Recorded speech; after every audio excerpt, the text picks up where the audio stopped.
Hey everyone, and welcome to Console Crew, your weekly roundup of all the biggest news from PlayStation, Xbox, and Nintendo. Did you just dab? It's been a while. It has been a while since anyone has dabbed. This week has been packed. We've got Xbox's cloud gaming stuff. We have the PlayStation State of Play, as well as new releases and upcoming directs over on the Nintendo side. So to dig into it all, I am joined by Xbox expert Jordan Remake. Yo. And PlayStation Pro, the dab connoisseur, Timur Hussein. Oh, I'm too old to dab. I think I just threw my back out. I was going to say the dab king, but he has just thrown his back out doing a dab. Yeah, I was just checking, and 2021 advice update, still don't dab. It's bad. It looks bad, and it will hurt you, probably. So just leave the dabbing to the kids on TikTok. Alright, for weekly episodes of Console Crew, make sure to like this video and subscribe to GameSpot. We are weekly on Fridays. Let's jump into the PlayStation news. Okay, for context, we're filming this separately. We're filming it right after PlayStation State of Play. However, there's been a lot of PlayStation news this week, so Tam, please go through it for us. Alright, speed round. So first things first, I'm the realist. No, wait. PSVR 2 has been announced. Not much details about it. We know it's got one cable. I think Sony realized that its previous setup was a bit messy and gamers do not like too many wires, so they're trying to fix that up. Play at Home is back, so you will be getting some free games and some free anime. They're partnering with a bunch of other third-party companies to try and make your stay-at-home time a little more interesting. And there's going to be some more PC releases for PlayStation games, starting with hot commodity Days Gone. You asked for it, you got it. But you know, it's nice to see PlayStation having an ongoing commitment to putting stuff on PC. It's nice to see PlayStation going, they said they want Bloodborne on PC. Put Days Gone on PC. You're gonna have to let that go, Tam. He will never let it go. Okay, as well as Horizon coming in 2021, Gran Turismo 7 is now moving to 2022. So if you like your ultra simulated racing games on the Gran Turismo variety, you're gonna have to wait a little longer. But the big deal was State of Play. It was a nice mix, I'll say that. I was genuinely, after like the Jim Ryan news and interview in GQ this week, I was fully expecting to see a Horizon update. They didn't mention God of War in that interview that he did earlier this week, and so I was like, oh, maybe they'll do something. No, but we did get a bunch of cool looking indie games. We got to see more of Kena, Bridge of Spirits. Bridge of Spirits. I just say Bridge of Spirits.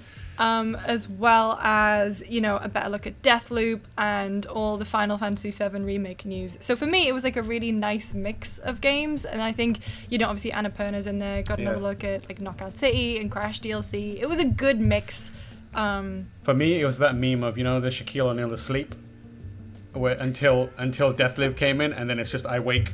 Sifu didn't do it for you? That game was so cool. Sifu looked incredible. Sifu like had me stirring in my sleep a bit. But yeah, the Final Fantasy stuff is really what got my jimmies rustled. Whoa. Also, before I forget, Solar Ash. I keep forgetting the name of that game, but it looks really, really cool. Yeah. The Final Fantasy stuff. So that leaked on 4chan on Wednesday. And so no one thought it was real. Well, no one thought it was real because they said that they would be charging $60 for the new version, but it looks like if you have it on PS4 you get the free upgrade. But it does, I mean, first of all, whoever is editing trailers over at Square Enix, what was it? Quality of life, graphics on PlayStation 5 made me howl. But it also does look like that Yuffie is only going to be on the PS5 version, because they were like, oh, free upgrade from PS4 to PS5, and then you can buy Yuffie. To be They clear, were very unclear with that. At the time of recording, that's not 100%. It just, everything seems to be worded in a way that encourages people to upgrade to the PlayStation 5 version, and that's where it says graphics! Yuffie is available. Fog! Fog! New lighting. They made the sewer levels more foggy, which makes me want to play it again even less. I'm like, making it harder to see. Banging music down there, though. Hey, that's coming on Spotify. Yeah, on soundtrack Spotify is going to be on Spotify, so love to see that. And then there's other Final Fantasy mobile games, including a Battle Royale, a Final Fantasy Battle Royale. I honestly of all the things on my gaming in 2021 bingo card, I did not expect a Final Fantasy VII Battle Royale. But I'm gonna try it. I'm gonna try it. Yeah, I mean, that's the thing. It did look pretty good. They've also announced a demake of the Final Fantasy VII Remake, which is based on the original Final Fantasy VII, which is not confusing at all. If Yuffie, I mean, Tam, you reviewed it for us. You gave it a 10 out of 10. Are you mad about Yuffie potentially being locked behind a next-gen version? Not really. I think it does kind of. I'm hoping that they do have other options available. I honestly don't know. I can't speak to the development. Like, when did it start? Did the Yuffie stuff start development when they were working on PlayStation 5 stuff? When they moved on to the next chapter of it, and that's what, as a result, is kind of like means that it has to be played on that console. It does feel slightly anti-consumer. I wish I hope that they make it available on PS4, considering that's where the large majority of their fan base is. And you know, I hope that that's available to some degree, because you know, that is the best way to make it, you know, give the fans what they deserve. And it looks like it's going to be integrated. I was going to say, wait, I'm going for like the breaking news from the ping from Chris Pereira in the news chat is that, Tam, do you want to say it? Final Fantasy VII Remake integrated on PS5 is going to cost $69.99 if you're buying it fresh. I guess it's kind of like a whole new version of the game. And then a digital deluxe version is $89.99, and both of those versions will include Yuffie content. Wait, $69.99? So Sony's really going in on PlayStation 5 being $70 games. $70, huh? All right. Technically, it's a nice price, but it's not actually a nice price, is it? Well, it does also come out on the 9th of June. Well, actually, hang on. I thought it was 10th of June. But it says says 9th of June on the PlayStation Store, which is maybe that's 6.9, which is nice. Unlocks and possibly. Yeah, that's when it unlocks. The only thing different in the digital deluxe version is you get a digital art book and a mini soundtrack and Cackstar item, but you also get the Cackstar item in the standard edition. Yeah, I don't know. It's kind of weird. It seems like they're forcing you into an upgrade, which I'm not super into. But personally, I like that game enough to buy it again. I mean, at least saves work, and if you do have it on PS4, then you do get the free upgrade, and so that in a way is very pro-consumer. However, if it's the Yuffie stuff that is going to be the real test of stuff, and that is also going to be, I think this is going to be a very interesting conversation going on, as it's not just as simple as the Xbox ecosystem where it works on everything. You know, PlayStation # believes in generations, so they're going to want you to move over one way or another. The one thing I would probably recommend is there's 4 months until that's out. Like, there's decent chances of Final Fantasy VII Remake PS4 going on sale, or even being purchased secondhand / digitally on sale. So if you spot it and you think, I want to play the Yuffie stuff on PS5, or I want to play the game on PS5, might be a good opportunity to just grab it if it's on sale, and then do the free upgrade path. If you do buy the disc-based version, obviously make sure you've got a PS5 with a disc slot on it, otherwise you'll be out of luck. The biggest thing for me to come out of the PlayStation State of Play, because like I said, it was like a nice one. It wasn't, like last summer's one where it was like huge reveal. This was just like a kind of nice all-rounder. Is that I discovered that integrate is a real word. And not just something that Square Enix had made. That was your big takeaway from the That was my biggest takeaway. Square Enix are known to make up words, man. You can't trust them with words. What's been going on in the Valley of the Jolly Green Giant? I love that. I'm going to keep saying it. It's just going to be a recurring theme for all these episodes. Well, Phil Spencer basically said that he wants more developers to just be creating games natively for the cloud, and that developers are going to be creating these games specifically for a cloud-based gaming service hosting hundreds of thousands of players, and it basically just sounds like Stadia. It just sounds like Xbox is basically being like, well, if Stadia is just not gonna do it, then we will. We'll take this market, and they probably have the infrastructure to actually do it.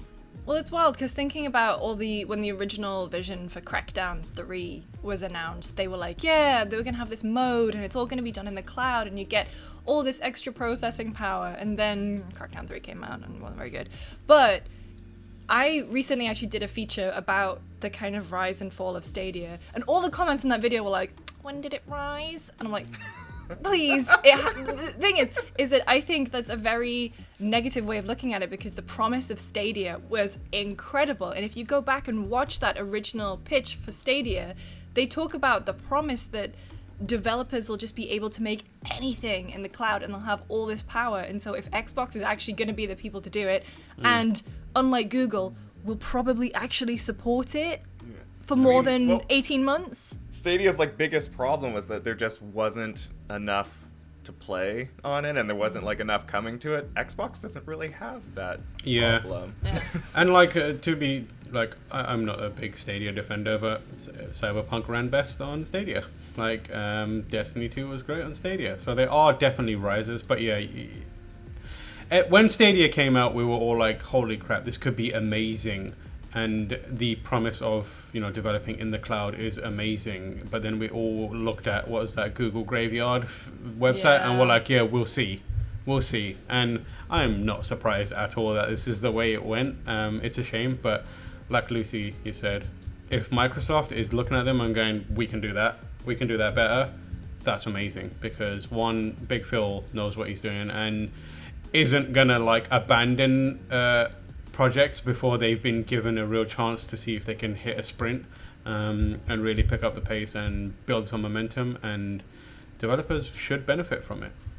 Although to be fair, this whole like summit that he was talking about Stadia at, I really don't care all that much about it. What I care about and what I think the fans care about is the fact that we got another look at the background of Phil Spencer's office space. And as we know, like, he hid the Series S in the background at one point, and there was a trailer where we got to see the really cool Xbox headset like in the trailer. So it's like, details. There must be hints. There must be some hint at a new game or piece of tech or service in the background of this shot.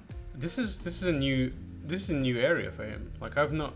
Has he been seen in this space before? So I think this is his. I think he's on the Xbox campus. I think this is his actual office, because it's his wife's office that he normally does the streams from, right? That's where his cat is usually running around. Yeah. And no cat here, no dining table looking set up. So this is probably his actual office. You can tell from the 9 Xbox controllers in the background. So this is our Blade Runner moment, because obviously like everyone's just kind of picking through the background, and obviously the big hubbub has been he has the Ludens statue, and so everyone's like, oh my god, are they buying Kojima Productions? And you know what, probably not. No. But you can definitely zoom in the background. I mean, there's a Nintendo Switch right there. What's on that? Can we zoom in a little bit closer? Can we zoom in enhance? Is that Bayonetta 3? It is. Confirmed. Phil Spencer is buying Bayonetta 3. Look, she used to be on Xbox. Yeah, she was on Xbox. I like the skull. We're gonna spark some I know. clickbait article where someone's just gonna take us fully on faith and be like, "Ooh, oh god, I hope so. I really do hope so." After last week's Nintendo Direct, I thought it was gonna be a quiet week for Nintendo, but no, they're coming out all guns blazing. So you got Bravely Default 2 releasing today. We've got Persona 5 Strikers that came out earlier this week, which I'm very, very excited to jump into because I have missed my team. We've also got Tony Hawk Pro Skater 1 and 2, the remaster, coming to Switch later this year, thanks to a very cute but obviously pre-planned little tweet exchange between Tony Hawk and Crash Bandicoot, but I thought that was very cute nonetheless. What a world we live in, where Tony Hawk is having a conversation with Crash Bandicoot. I know. But, you know, honestly, that remake was really, really good, so yeah, I'm very happy it's coming to I'm more. super excited, and unlike Tony Hawk, who somehow is able to do, 420s still at his age. 420s, isn't it? 900? 900? I don't know anything about skateboarding, and still live. I did a dab earlier, and my back still hurts, but I am still excited about playing these games. I feel like portable is the way to go for this specific Tony Hawk game because it's got so much to offer. So yeah, I am super, super happy that Crash Bandicoot could make it happen for us. Thanks, Crash. We've also got Republic Commando, which Jordan, I know you're excited for. Let's go. That game's so good. I wish they had updated the graphics. And who would have thought that Blinks the Time Sweeper made it happen for us to get us Republic? Oh my god. Last week we were talking about, oh, Nintendo didn't really announce anything for Zelda's actual birthday, and I feel so bad. So Ian Lack in the comment section last week was like, fingers triple crossed for a sequel announcement on Zelda's anniversary. Nothing. You thought? Nope. No. Nothing. Sorry. Nope. Sorry, man. But, they did announce a new Smash Direct. I don't know why I said Smash so weirdly. I should have put the emphasis on Direct instead of on Smash. But to talk about Pyra and Mithra coming to Smash. So that's for next week. We'll obviously be talking about it on next week's show. But that means we've got 2 more Smash characters in this pass. Tony Hawk and Crash Bandicoot. Well, I mean... Oh. I think it's pretty Tony obvious Hawk. that I think Tony Hawk. Like when I saw the Tony Hawk announcement for Switch, I was like, put Tony Hawk in Smash. Like that would be incredible. Like, would it be a lifelike rendition of him, or would it be like a cartoon? I think it would be the variation? model It would from be the that model. PlayStation. Just put him in. The original Tony Hawk PlayStation 1 model, where he looks just like a bunch of cubes smashed up together. And just plays Goldfinger every time Yeah. on his stage, and in his stage's warehouse. The best thing could be you could have him jump, and if you time your button press on a platform landing, he could the animation will look like he bailed on a trick, but he's got active hit frames. So if you do it into enemies, you'll knock them away. That would be sick. Let me design Tony Hawk for Smash. So we've got they also Nintendo did tweet. They were like, yeah, you can have this Direct next week, but there will be no other announcements, so don't get excited. But I think trying to guess what the announcements are is part of the fun. So for next week, I would love it in the comments below if you have people that you want to see in Smash. Tony Hawk is already taken. Crash Bandicoot, a possibility.